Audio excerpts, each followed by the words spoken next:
back to Good Day. So I'm subbing in again for the knit along, this time for Amanda. Yes, and we have a special event to tell you about. We want to, well, invite you to stitch with us. Our friends at Creative for You by Laura worked with the Mud Hens for a stitch and pitch event. So you just got to grab your needles, hooks, cotton yarn, and we'll be making the soap sacks for a local nonprofit, Bags of Love. We talked about it here on the show, and we also were able to talk with the founder of SAC about why these little cotton soap holders are needed in our communities. Check it out. Well, Stacy, thank you so much for joining us today. We're really excited about this event that we have coming up with the Mud Hens. But first of all, tell us a little bit about SAC, your company, what it is and how you got started.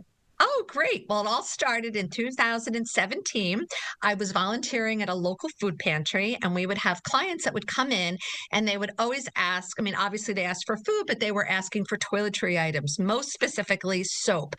And we rarely had it. And then I learned from my director at the pantry that people in need that are on food stamps cannot purchase toiletry items, soap, shampoo, conditioner with food stamps, which was shocking to me because you could buy soda, you could buy potato chips, but you cannot buy toiletry items. So oftentimes people in need, not only homeless, people that are low income, go without.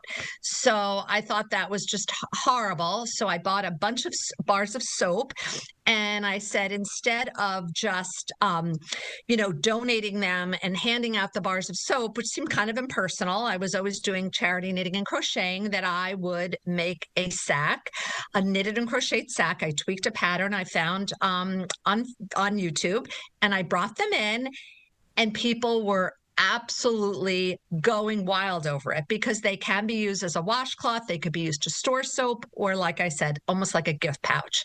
And then I had people all over, first out in the United States, that said to me, can I do this in my community?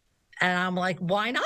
I mean, these were places that I'll never get to, And so it started with that, and now it's international. We have volunteers in Asia, Australia, Europe, Canada, and like I said, all throughout the United States. So it's hundreds, over 400,000 have been donated globally. How great is that? It's so wonderful. It's amazing. Yeah. And even kind of share, you talked a little bit that they just went wild seeing these. So what were, some of their reactions?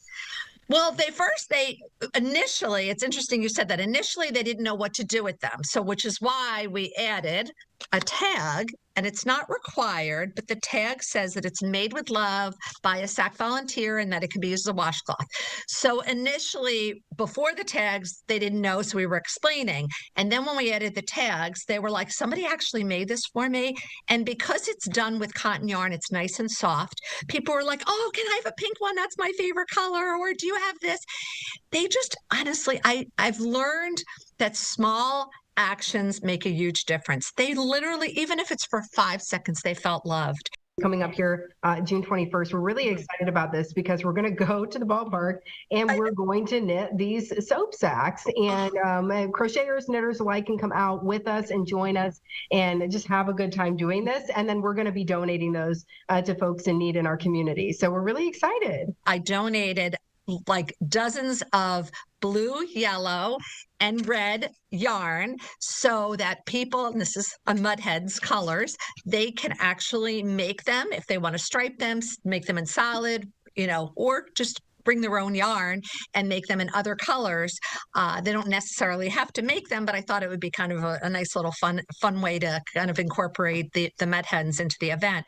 So I provided enough yarn that all the, people, if they want to bring soap to kind of help with offset the cost of soap, that's great, but just bring a hook, which we said like an H or an I crochet hook, or maybe a size 7 needle should work beautifully with the yarn that I donated. And it's such a fun event. I've gone to a couple other stitch and pitches. It is such a great time and a good way to meet other people in the fiber community and cheer on the team. Yeah. So it's fabulous. It's a really fun. I'm looking forward to it. And you have patterns on your website, so we can even make them before the game, and then as long as we have those, we can bring them, right?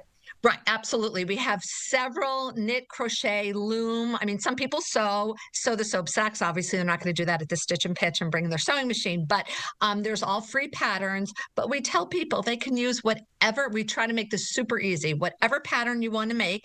Only two rules that well, actually, I would say three. One, that a full bar of soap in its original packaging can fit, whether it's wrapped or in a box. That it will be cotton or cotton blend yarn and not expensive yarn, and that it should have a loop or a drawstring to hang to dry. So that's it. But if you want to just make it a rectangle in any stitch, fold it in half, sew the sides, put a loop on it, done. So it's a great beginner project also. So you're going to want to get those calendars ready. The Stitch and Pitch event is going to be Wednesday, June 21st. First pitch is going to be at 12:05. Admission to the game is just $11, and you can make the sacks before you come or with us, or even bring your own project to work on.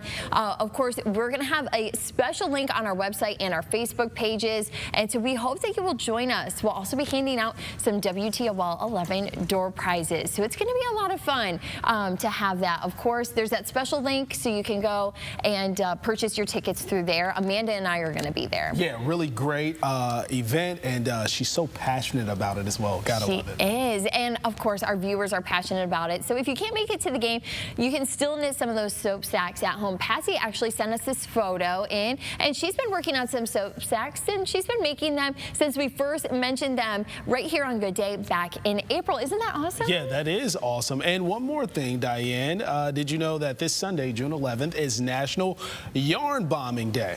I did not know until Amanda said that. Really? Well, yeah. I have to admit, what is yarn bombing? What is that? So take a look at this. It's where you go and you take yarn and you can make an item and you put it on items. Oh, okay. So maybe a pole, a tree, a mailbox, just around to kind of just bring awareness to you know, some of the yarn. So here's a couple examples. Our viewer Bridget Clay, she sent in this picture of a tree yarn bombed for the holiday that's coming up this weekend. And then the second photo, that's right outside the barber shop there in downtown Perrysburg. So a lot of different styles, benches, trees, you can see them.